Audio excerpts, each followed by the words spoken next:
Then this meeting will be recorded, so you should get a consent letter about that soon. And then also in the chat, I'm going to go ahead and drop the link for this presentation. Nothing for you guys to write in the presentation or anything. It's just if you want the links, so on and so forth when we leave. Then yeah, if you guys want to drop your Twitter handle as well, that would be awesome. So welcome to our February monthly meeting. So GG Alaska, we meet once a month to share professional development and then also have a time just to share out our members. If you are here, you are considered to be a member. If you have something awesome that you want to share Google-wise, or if you have any questions, they are welcome here. I will say that if you attended our ASTI session, it was awesome for me. We presented, but it was awesome for me because there was a member who shared this really cool math activity, and then I was able to take that back to my district and share it out with teachers. So it was really awesome to have a Alaska idea Google-wise being shared with teachers across the state.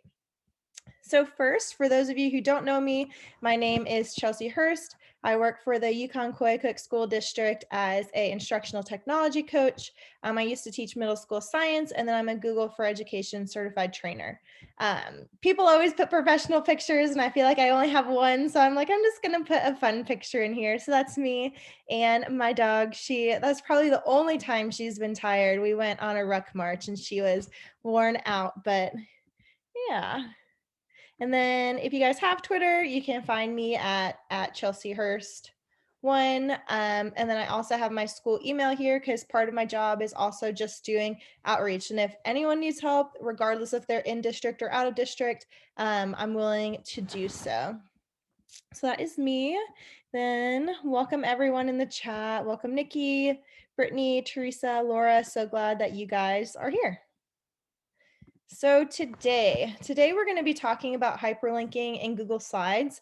I mean, really all of this is kind of practical stuff, but it's things that I do kind of on a daily basis and just that I wanted to share out with you guys.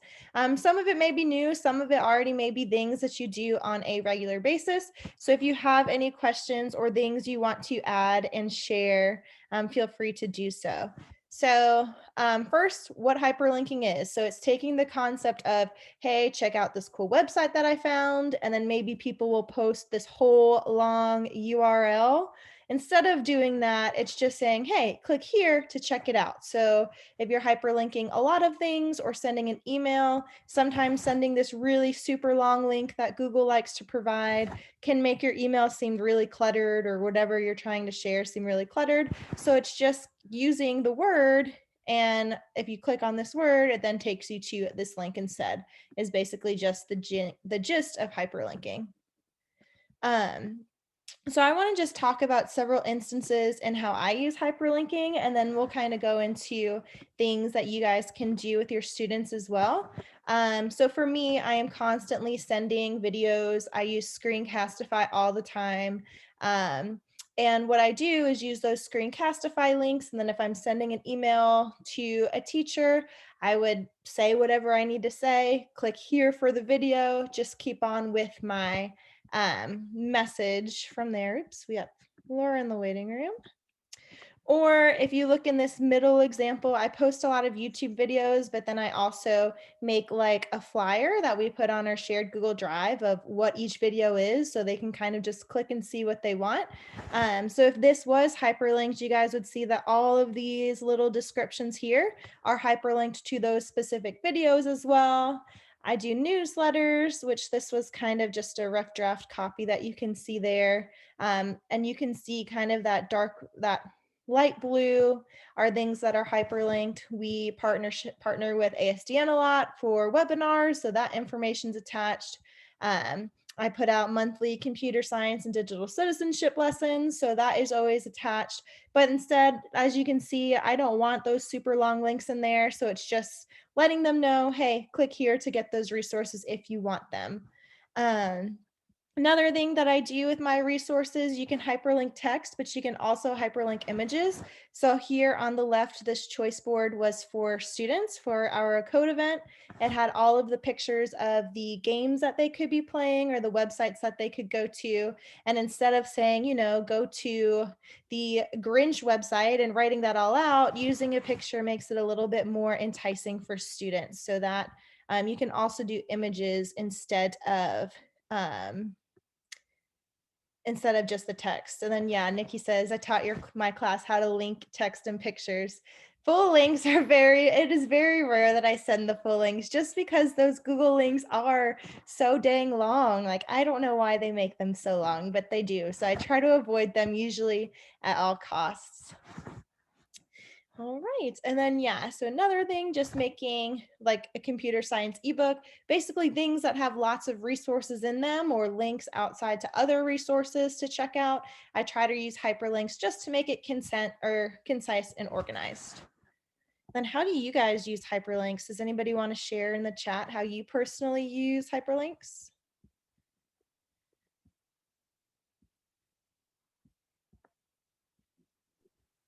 I'll just say mine. It's too much to put in the chat if you don't mind. Yeah, no, go for it. That's totally welcome as well.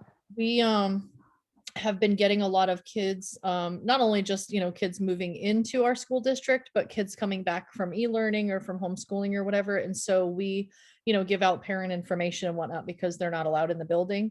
So I just have my like running draft email to parents that's just like, click here for my seesaw, click here for this, click here for that. And I've got like my class website on there, my link to certain documents like behavior management, like the whole everything is just there in an email. And it makes it easy to just give them copy and paste into a new one and send that out. So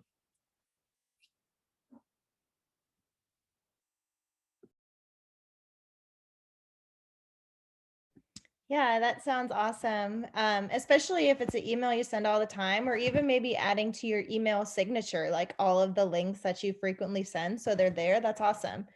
Brittany says she uses it most often again for her emails, PD article links, and a link to link a picture snip in a class presentation to a learning video or site. Yeah, so that's awesome, Brittany. So allowing the students to dig deeper instead of maybe putting a lot of text on a presentation, giving them a supplemental resource that they can go to for the information that they need. Yeah, that's great. So I know this presentation was called hyperlinking in Google Slides. So we're going to get a little bit into that.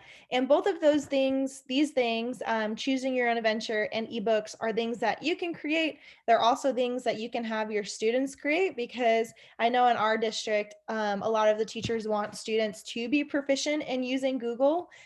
So they like to use Google tools, to do a lot of projects and to create a lot of things. So students are getting the content, but they're also becoming proficient in Google.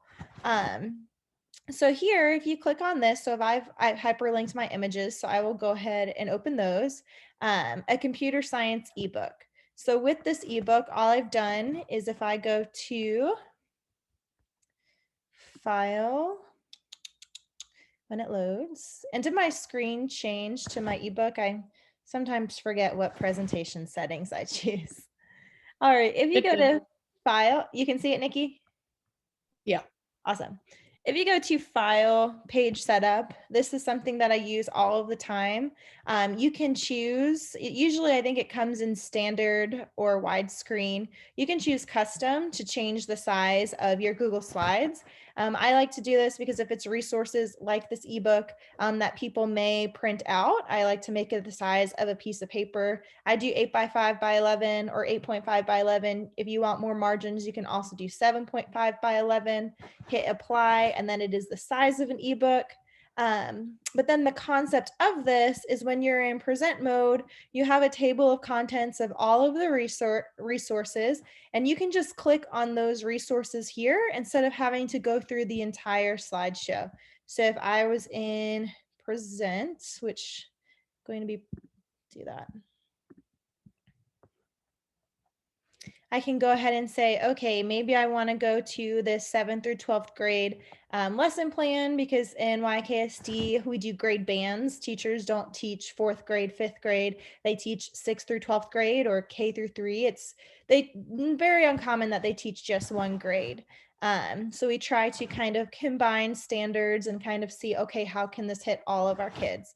So I can go ahead and say I'm a 7th through 12th grade teacher. I want to take a look at this lesson plan, click on that, and it brings me right to it. We'll talk about how I share this with staff a little bit later. A lot of times I choose not to share it to them where they see it like this, kind of in edit mode, but so they can see it in present mode and go straight to the resources that they want to check out and go from there. Um, the other resource that we have here is choosing your own adventure, kind of the same concept as hyperlinking, maybe not links to the outside, but links to within your slide deck itself or to other slides in your slide deck itself. And then with this, either if you're creating or having your students create, the same concept applies where you're telling a story and they get to choose the journey of where they're going throughout the story and they're hyperlinking to get you to the slides that you want to go to. So this kind of just goes through and shows that, continue your journey, go from there, different types of hyperlinking. So these two types of activities are two that use hyperlinks a lot. And we're going to kind of talk a little bit more in depth about how to do that. So first, you can hyperlink to websites, which we talked about a ton and looks like a lot of us already do. But inside Google Slides, you can hyperlink to other slides within that Google slide. And to do that, you click on the hyperlink button. And then it says you can paste your link here, or it has the slides and presentation, and you can pick your slide as you want to there. Somebody in the past has asked, can I name my slides? So say you have a 100 slide deck and you want to hyperlink within the slides. It can be a little hard to remember, okay, what slide number do I want to hyperlink? You can't name the slides, so you do have to kind of remember that or use an edit mode to help you. But the good thing is if you go through and hyperlink your slides, say you want slide 1 to hyperlink to slide 3. Well, then if you realize you need to move slide 3 to be slide number 4, you don't need to change anything with your hyperlinking. It goes from there. So if you say you want to hyperlink slide 1 to slide 2, and then change slide 2 to slide 3, that will follow. It'll continue to do that. And that this little GIF kind of shows that if you rearrange the order of your slides, your hyperlinking will remember that and you don't need to go through and redo it. And then just another tip when you're hyperlinking within slides, it's always a good idea on every slide to have a home base to where if you want them to go back to the table of contents, putting a little button that says table of contents and linked to slide number 1. Or say, for example, in this Iditarod choose your own adventure, it has them go back to the end slide, and then at the end slide it says you can start over by clicking here, so it gives them a way to continue the cycle or to continue using it without having to leave that present mode.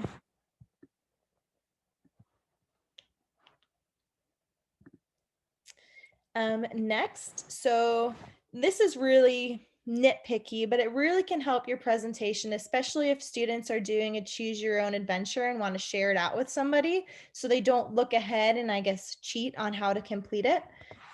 So if I were to share this presentation and just share this link with you right here, you could see everything that's coming here on the side. You can see my speaker notes, all of that. But if you do, let's go back to the slide I am on. If you click on file and then go publish to web, that means whenever anybody opens your link, it'll open in present mode. So choose your own adventure would work great then because you want them to be in present mode because you don't want them to see what's coming up next in the presentation. And then once you hit publish to web, this little box will appear. You can have the slideshow start automatically. You can have the screen change every 3 seconds, 1 second, 10 seconds, however you want it to be. You hit publish and then it'll give you a link that you can share out with people. So then it is in present mode. I know my students in the past, When I taught earth science, we would do choose your own adventures for the journey through the water cycle, where students would write a children's book or a children's story about a water droplet's journey through the water cycle.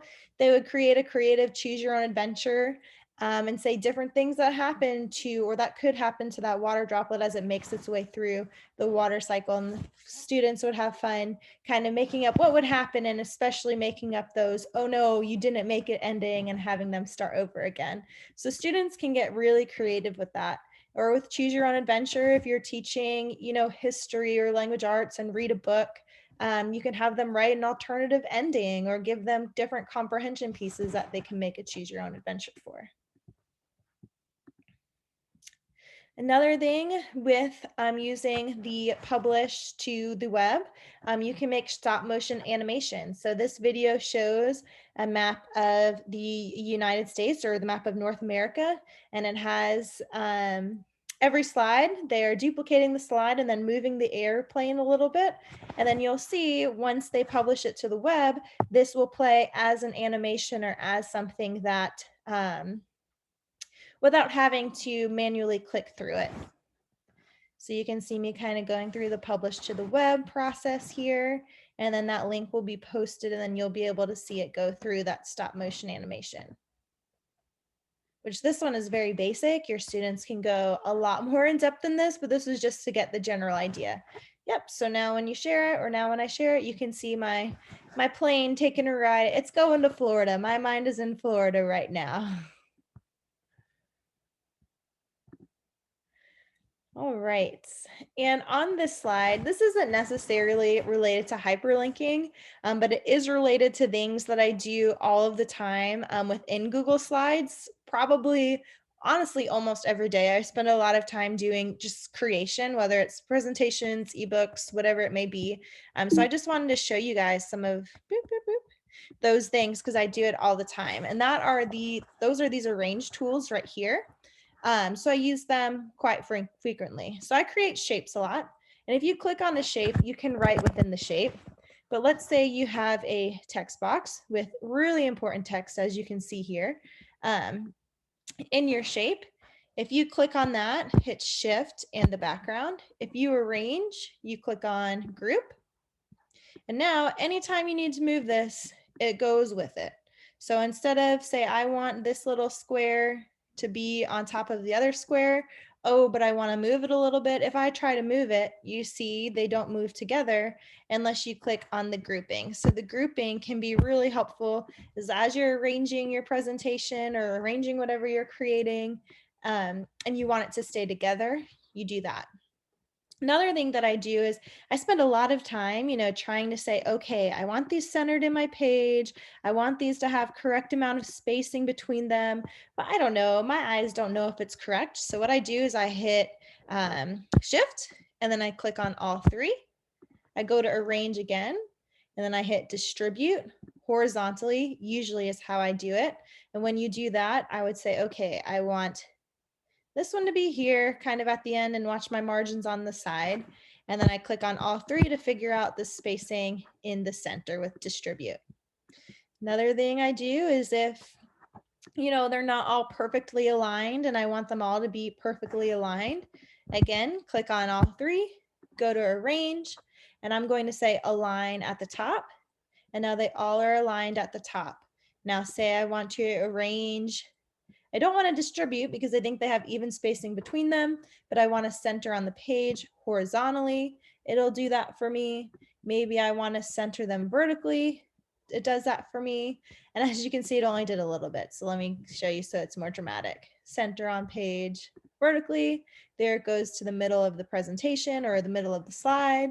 And say I love the way these three squares all are together. I would go ahead and group those two. So then if I wanted to move them to the bottom, they all move together and I don't need to worry about that. So I spend a lot of time doing that. And you could see here on this ebook too, creating these little dots and making sure they're all aligned and making sure that they're distributed and centered. I don't sit there just with my naked eye trying to do it. I use all of those tools in Arrange to help me with that. And those are some just designing things that I do all the time to help me with my creation. So that is the presentation. I want to know in the chat, how do you guys use hyperlinking? Do you use it with your students? Or do you use any of those design tools that we talked about? Or do you just have any generic questions that you have to share? Whatever you'd like to talk about, this is our time to do so. Laura says, did not know that one, but my chat wasn't, or I wasn't paying attention to the chat for a second. I was moving. So Laura, which one were you talking about?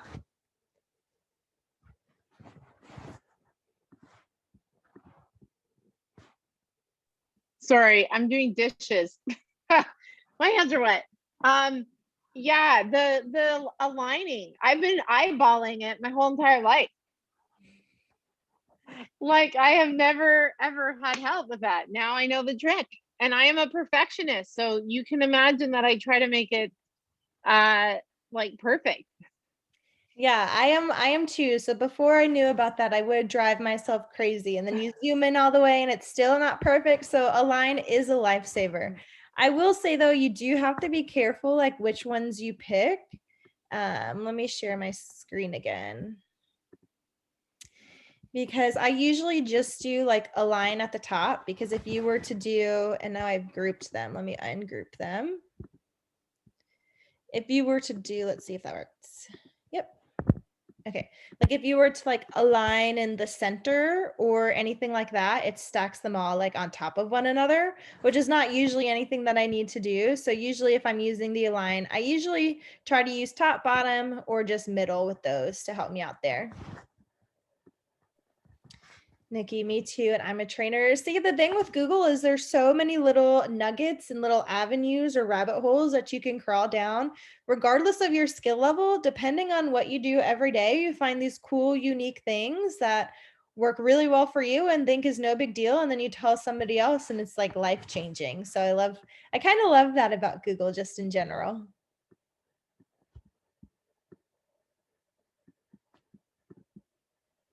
All right. If there's no questions or anything, before I open it up to really just be a live talk of what everybody wants to, I just want to share the last two slides with you guys. First, I'm super excited because we have a few upcoming events. We've had people volunteer to present, which is absolutely awesome. And I'm really excited about the next presentation that we have. So in March. So our March monthly meeting is actually going to be a game night. So Leola Rutherford, who is a teacher down in Girdwood, she is putting together a Google Slides game that she plays a lot with her students that she's going to teach us how to do through playing it with us. So that's going to be a game night. And then in April, Sue Ackerman, who's at Spiral EDU on Twitter, is going to tell us how to use Blogger. I'm really excited about that because Blogger is on the level 1, level 2 certification test for your Google certificate, but it's not a tool that I use very frequently. So I'm really excited to hear what she has to say about that. And then if you're interested in presenting, you're always welcome to. We're always looking for other educators to help present. We will have May and then through the summer open for you guys to do that. And then just this last slide is ways to connect with GEG Alaska. We have a website, a Google group, Facebook group, email address, and a Twitter, and all of those can be accessed through this slide deck, which I will share one more time in the chat.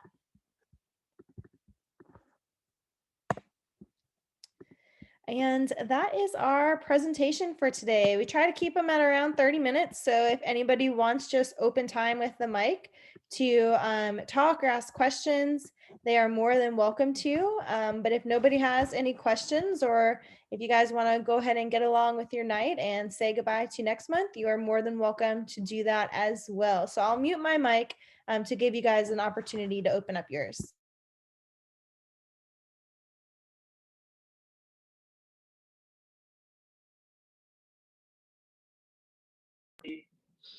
I have a question. I sent out a Google form and I forgot to ask like the name. Is there, and I went back in and I changed the name. I collected some data. Is there any way I can tell where the content came from, who filled it out?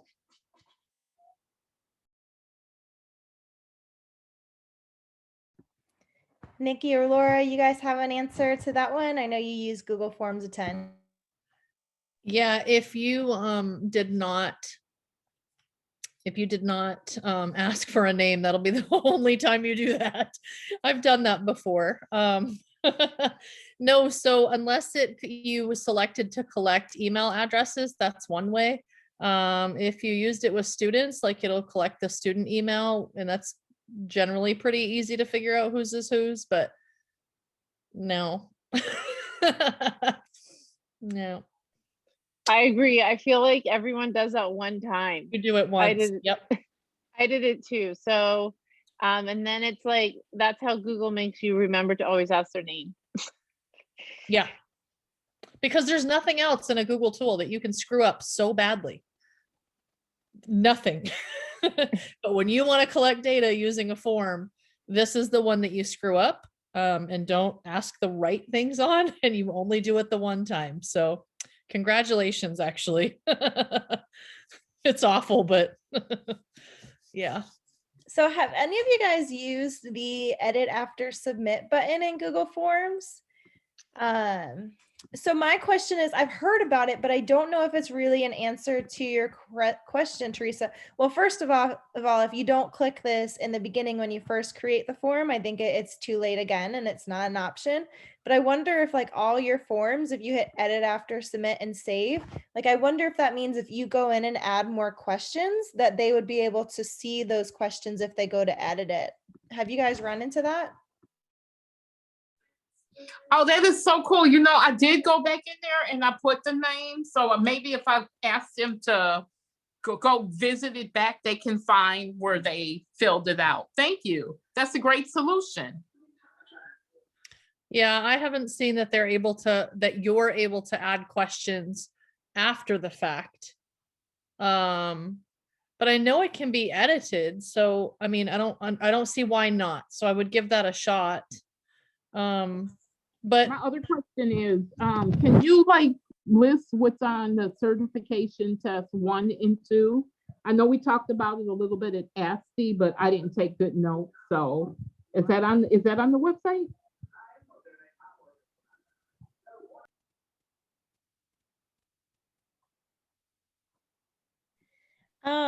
So I think it is on the Google for Education website. I'll go ahead and list it. But kind of the thing is, like when you ask what is on it, it's kind of everything really is on it. I know for me, and I don't know if the tests are different, like when I took my level 1, it was a lot of Google Drive, a lot of email, a lot of not slides, I think Google Docs, and a lot of share settings and things like that. And I think my level 2 was kind of a repeat of the same, but then also diving into, you know, those tools that you don't use a lot, like Blogger and things like that. pivot tables. Pivot tables on your second one. It's a lot of pivot tables that I saw. Basically, like what they're looking for is that you're able to manipulate the different tools and share them and put them in different folders, and that you're able to find your way around things. It's a lot of tasks. It's not necessarily knowledge-based questions. It's just, can you do this type thing. That's a great point, because it is maybe a short, like 20 question multiple choice, but then it gives you your own like fake Google account and it asks you to do all of these things within that account. So it definitely does require you to know how to, you know, complete it. So the test, I think they give you like 3 hours or so, and it really does take the majority of the time because you have to sit there and actually like do it, if that makes sense. Yeah, that's why I keep delaying. I'm not worried about passing the first test. I'm worried about where this 3 hours is coming from. So yeah, I don't know, soon. So that's good to know though. I mean, look at what I look like right now. I'm just kidding. I did run, but I need to take that test. So Teresa, if you attended the boot camp sessions at ASTI, or if you didn't, I think you can watch those for 90 days and that would probably be a big help. I am going on, there's another GEG called Global GEG, And they did a boot camp, like a Google boot camp, and they have tons of YouTube videos. And if you look, it's called Global or Boot Camp Level 1, Level 2. And if you watch those videos, or if you look at kind of the content they have in those videos, it should be able to help as well. So I just posted that in the chat.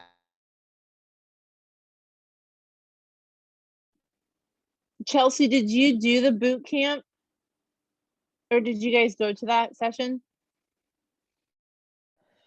I did not. I heard it was really good, and I think I really should go to it just because, you know, you pick up something new every time somebody explains it. I have not. No, I have not. Did you go to it?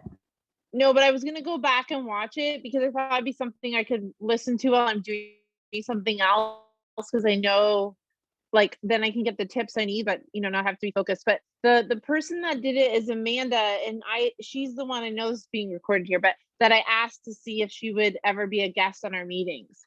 So I think she would, is what I remember. So yeah, I started one of her sessions, and the boot camp sounded really awesome. I just need to go back and watch it again. And Teresa, did you watch, did you go to the boot camp ones at ASTI?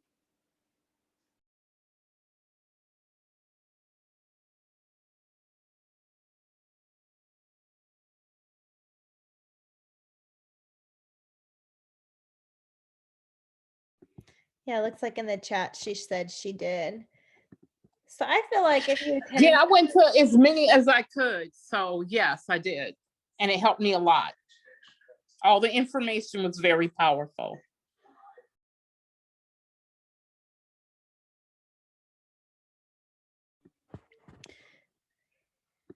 yeah, that's awesome. I'm trying to look on the website if they have like a clear just saying this is what's on it. But I really feel like if you went to the boot camps, and if you check out the Global GEG boot camp, and if you are just really familiar with just using Google tools in general, especially those core Google apps, Drive, Gmail, Slides, Docs, all of those, that you should be pretty good to go.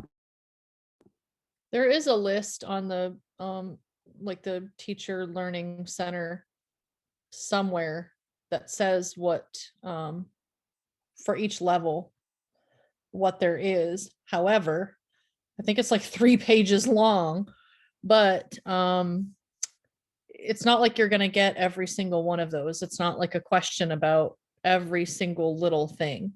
It's honestly like more of a here's what you need to do, can you do it kind of thing.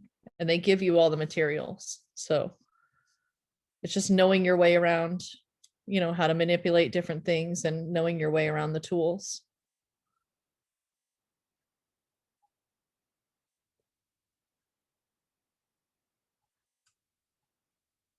I think a lot of people overestimate that test. They think that because there's so many things, they're like, oh my God, I need to study. It's like, no, if you use Google tools like regularly, you know, especially in the classroom, there's no reason you can't pass level 1 at all. But if there's definitely one, you know, thing over the other that you maybe don't use, I would familiarize yourself with that in the event that a question for that one comes up. But really it's just the basics for level 1. It goes a little bit deeper for 2. But it's nothing to like, you know, have to study hard for if you use them every day. I think they say that if someone was to fail, like the number one reason why people fail is because they run out of time. So my biggest tip would be is if it asks you to know like to like write in a text box this over here, like don't worry if it looks pretty, don't worry if it like has proper like spelling, punctuation, or the right font, like a font size or font type, unless it specifically tells you that. Like don't worry about making whatever they ask you to do pretty, just do it so it meets the minimum like requirement that shows you know how to do it, and then move on.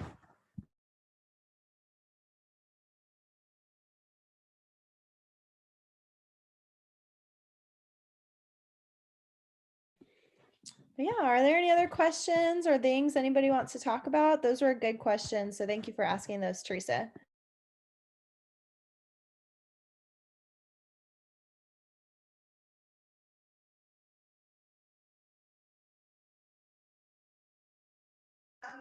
How do you make your Google Forms more attractive? I use images, but can you give me a couple of tips on that, please?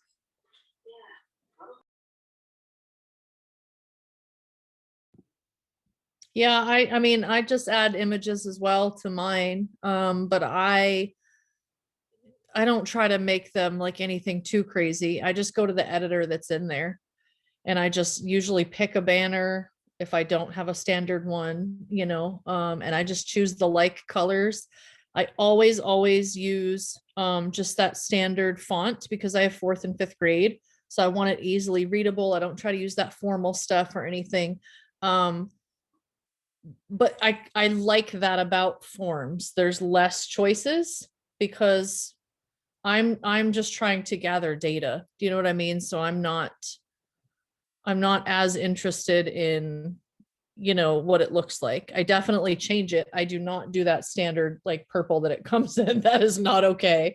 So I change it up somehow, but really there's not a whole lot of option. What you have in that palette at the very top is pretty much your choices.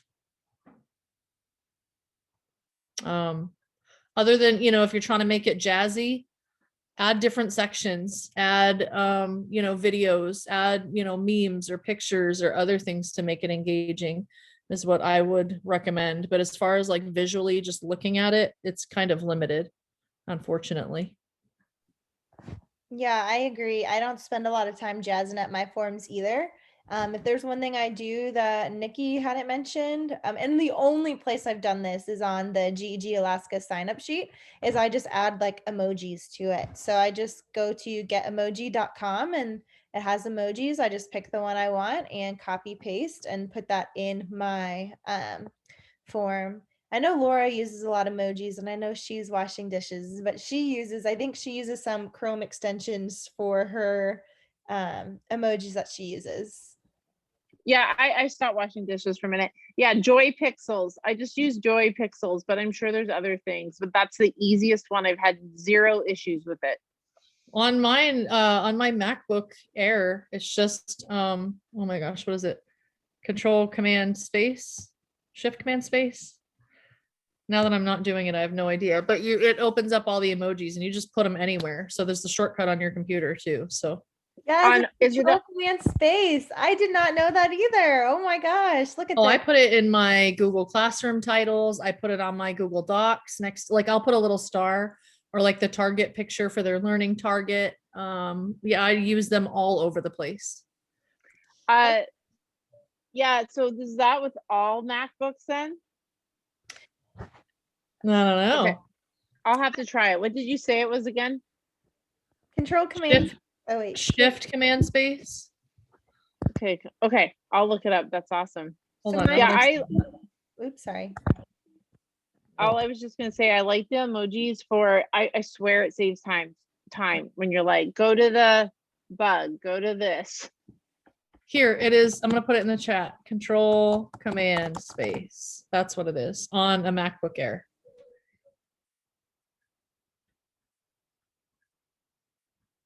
It'll change your world because it's like super, like right there as you're typing. And then you're just like Control Command Space, boom. That just saved my world because I would Right? go getomoji.com. Copy. No paste. extension. Yep. No copy paste, no websites, nothing. It's just right there. You know what I want? And you guys may know if this is possible or if it'll eventually happen. I want closed captioning on my Screencastify videos. Like, is that possible?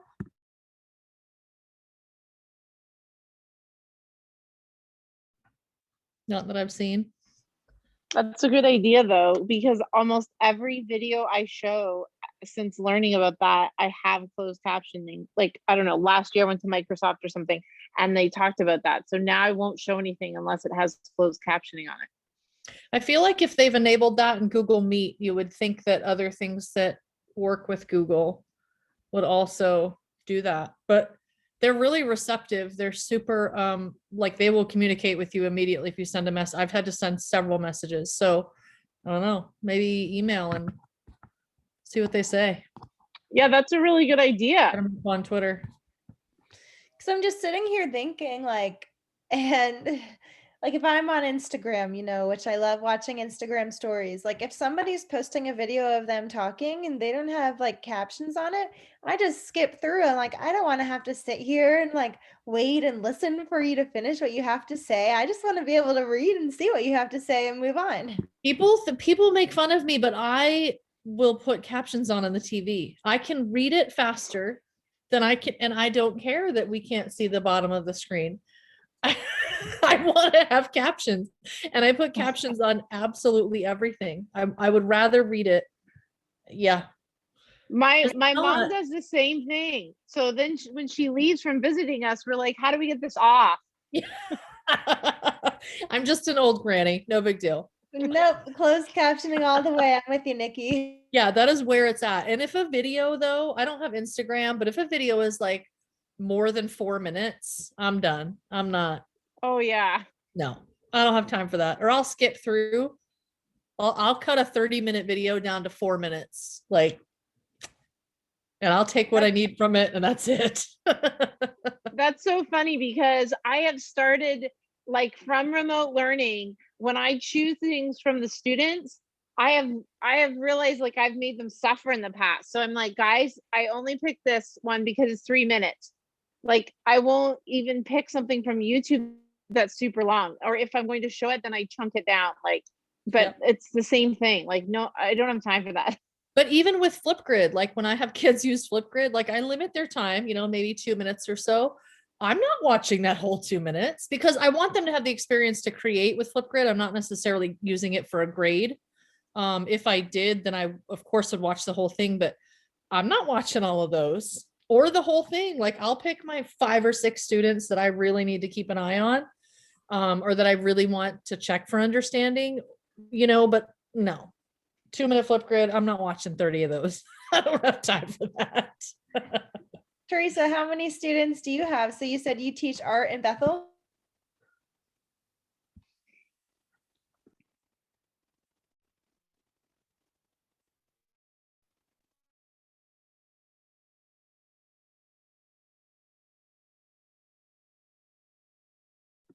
Or Laura, how many students do you have? I know we got to meet some of yours at ASTI, which was awesome.